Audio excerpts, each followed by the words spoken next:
We're going to take a look at how we can create a different type of text, 3D text, and text that can actually be animated per character in the 3D space. So what we're going to do is we're going to grab our type tool and simply click in the comp and type anything.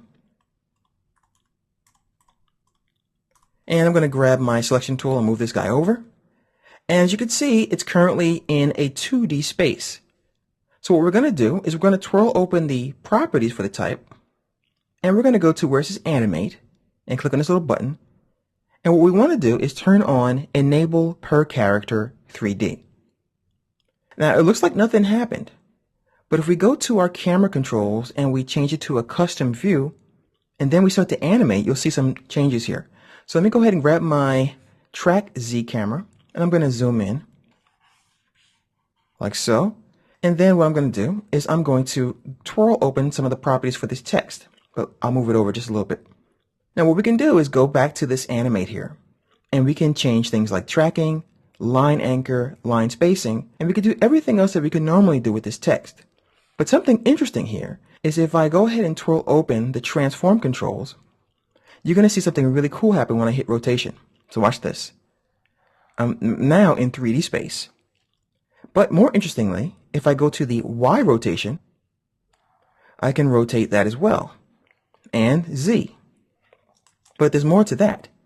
I can actually go back to the text controls here and go to path options and more options, and you can see that there's tons and tons of stuff that's inside this actual dialog box that simply isn't available in many of the other animatable things inside of After Effects. So I'm going to go back to animate, and I'm going to choose rotation. And as you can see here, I have the ability to work with the word, the line, all. I can choose a range selection, so I can go ahead and rotate, check that out, each single letter. And each letter is like its own thing. And I can go to Y and do the same thing. And of course, X. So let me go ahead and zero those out. And what I'm going to do is show you a really cool trick. And this will really make a lot of sense when you see it. So I'm going to go back to that Y rotation. And I'm going to put here a value of 90. Then what we're going to do is go back to our camera views here and go back to the active camera.